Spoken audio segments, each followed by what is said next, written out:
This is my presentation. These are my ingredients. Loaf bread, lettuce, chicken spread, tomatoes, egg, eating cheese, pepper, salt. Step 1.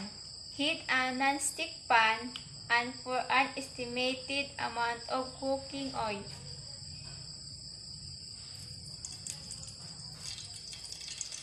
Step 2. Crack the egg directly in the pan.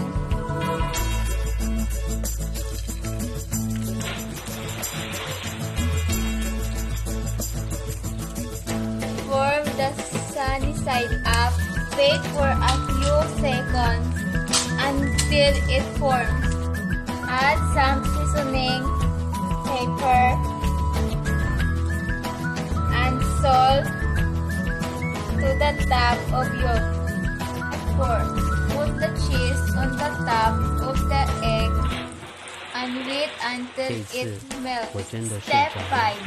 Put the bread into the pan with a medium heat.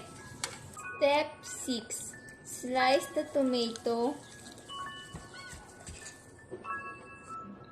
and stir. Same chicken spread on the bread. Place the sliced tomato on the top of the bread together with the egg and cheese.